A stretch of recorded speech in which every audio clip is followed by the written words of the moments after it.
మహానుభావుడు నల్లగా ఉన్నాడు, ఎర్రని జటాజోటాలతో ఉన్నాడు. ఇంతలో జనమందరూ ఓహోహో వేదవ్యాసుడు వేదవ్యాసుడు అంటూ వెళ్ళి ఆయన పాదాలకు నమస్కరించారు. అందరూ వెళ్ళిపోయాక ఈ దేవదత్తుడు కూడా వెళ్ళి తన భార్యా సమేతంగా వ్యాసుడికి నమస్కరించాడు. వ్యాసుడిని చూడటంతో పిల్లలు లేక అలమటించిపోయి తీర్థయాత్రలకు వచ్చినట్టున్నావు కదా అన్నాడు. మహాత్ములు నన్ను చూడగానే కనిపెట్టారండి, దయతో నాకు సంతానాన్ని ప్రసాదించండి, మా వంశం అంతా నాశనం అయిపోతుంది, మా వంశంలో ఎవ్వరికీ పిల్లలు లేరు, అదేమిటో తెలియదు, మా వంశంలో వాళ్ళందరికీ కూడా పెళ్ళైన కొద్ది రోజులకి దుర్మరణమో లేక పిల్లలు లేకుండా చావడమో జరుగుతోంది అన్నాడు.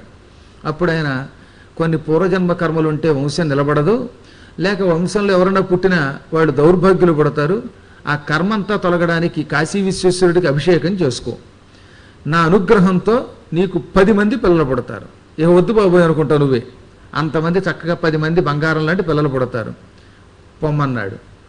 అప్పుడు ఈయన నా అదృష్టం వల్ల ఇవాళ కాశీలో స్నానానికి వస్తే నిన్ను చూశాను, కానీ భవిష్యత్తులో ఎంతోమంది ఇక్కడికి స్నానానికి వచ్చిన వాళ్ళు నిన్ను చూడాలని అనుకుంటారు మనస్సులో, కానీ వారికి నీ దర్శనం అవ్వదు. నీ దర్శనం అవ్వాలంటే ఏం చెయ్యాలి? కలియుగంలో ఎవరైనా కాశీ వచ్చి నిన్ను చూడాలనుకున్నా లేక ఏ నైమిషారణ్యమో వెళ్ళి నిన్ను చూడాలనుకుంటే దానికి మార్గం ఏమిటంటే ఆయన అన్నాడు, నన్ను చూడడానికి కష్టపడక్కర్లా, 18 పురాణాలు విసుగు లేకుండా అందరికీ చెప్పేవాడు ఎవడుంటే వాళ్ళలో నేను ఉంటాను అని చెప్పాడు. ఇది బ్రహ్మపురాణంలోని ఒక అపూర్వ గాథ, ఉత్తరాఖండంలోది.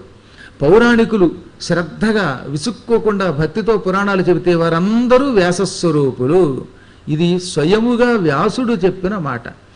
అందువల్ల ఎప్పుడైనా మనం వ్యాసుడిని చూడాలనుకుంటే ఆయన్ని కళ్ళు మూసుకు ధ్యానం చేస్తే ఆయన ఏదో ఒక రూపంలో కనపడతాడు. దేవుడు ఎప్పుడు ఒకే రూపంలో కనపడ్డగా, దైవం మానుష రూపేణ, మనిషి రూపంలో కనపడతాడు.